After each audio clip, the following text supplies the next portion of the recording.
rakyat negeri menjemput Yoahas anak Yosia dan mengangkat dia menjadi raja di Yerusalem, menggantikan ayahnya. Yoahas berumur 23 tahun pada waktu ia menjadi raja, dan 3 bulan lamanya ia memerintah di Yerusalem. Raja Mesir memecatnya dari pemerintahannya di Yerusalem dan mendenda negeri itu 100 talenta perak dan 1 talenta emas. Kemudian Raja Mesir itu mengangkat Eliakim, saudara Yoahas, menjadi raja atas Yehuda dan Yerusalem, dan menukar namanya dengan Yoyakim. Tetapi Yoahas saudaranya itu ditawan oleh Neko dan dibawa ke Mesir. Yoyakim berumur 25 tahun pada waktu ia menjadi raja, dan 11 tahun lamanya ia memerintah di Yerusalem. Ia melakukan apa yang jahat di mata Tuhan Allahnya. Nebukadnezar, Raja Babel, maju melawan dia, membelenggunya dengan rantai tembaga untuk membawanya ke Babel. Juga beberapa perkakas rumah Tuhan dibawa Nebukadnezar ke Babel dan ditempatkan di istananya di Babel. Selebihnya dari riwayat Yoyakim, segala kekejian yang dilakukannya dan kesalahan yang ada padanya, sesungguhnya semuanya itu tertulis dalam kitab Raja-Raja Israel dan Yehuda. Maka Yoyakin anaknya menjadi raja menggantikan dia. Yoyakin berumur 18 tahun pada waktu ia menjadi raja, dan 3 bulan 10 hari lamanya ia memerintah di Yerusalem. Ia melakukan apa yang jahat di mata Tuhan.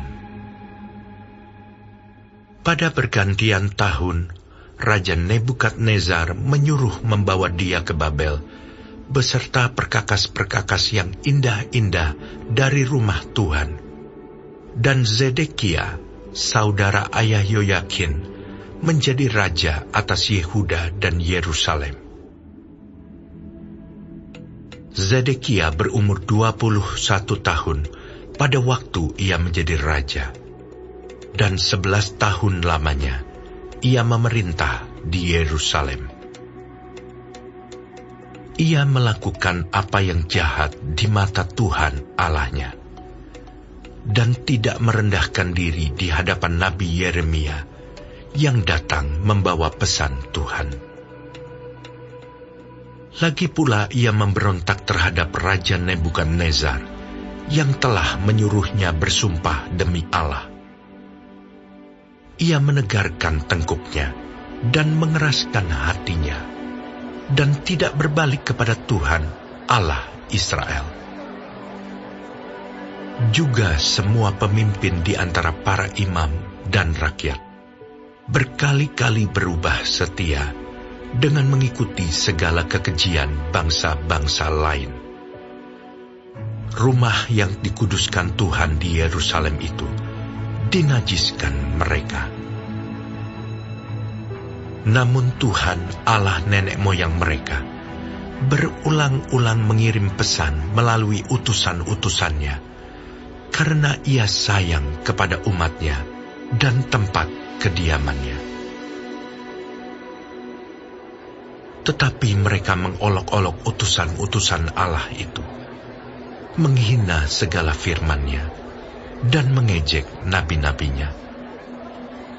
Oleh sebab itu, murka Tuhan bangkit terhadap umat-Nya, sehingga tidak mungkin lagi pemulihan. Tuhan menggerakkan raja orang Kasdim melawan mereka. Raja itu membunuh teruna mereka dengan pedang dalam rumah kudus mereka, dan tidak menyayangkan teruna atau gadis, orang tua atau orang ubanan. Semua diserahkan Tuhan ke dalam tangannya. seluruh perkakas rumah Allah, yang besar dan yang kecil, serta harta benda dari rumah Tuhan, harta benda raja, dan harta benda para panglimanya, semuanya dibawanya ke Babel.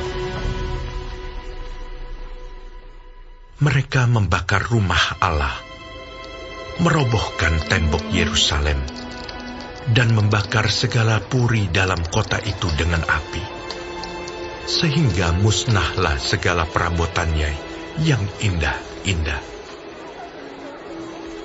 Mereka yang masih tinggal dan yang luput dari pedang diangkutnya ke Babel, dan mereka menjadi budaknya dan budak anak-anaknya, sampai kerajaan Persia berkuasa.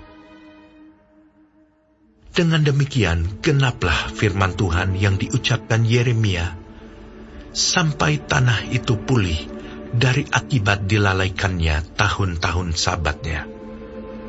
Karena tanah itu tandus selama menjalani sabat, hingga genaplah 70 tahun.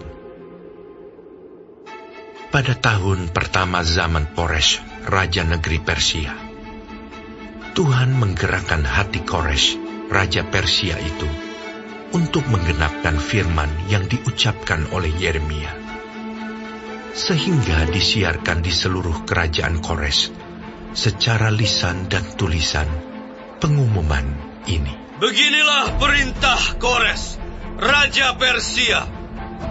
Segala kerajaan di bumi telah dikaruniakan kepadaku oleh Tuhan, Allah semesta langit. Ia menugaskan aku untuk mendirikan rumah baginya di Yerusalem, yang terletak di Yehuda. Siapa di antara kamu termasuk umatnya, Tuhan Allahnya menyertainya, dan biarlah ia berangkat pulang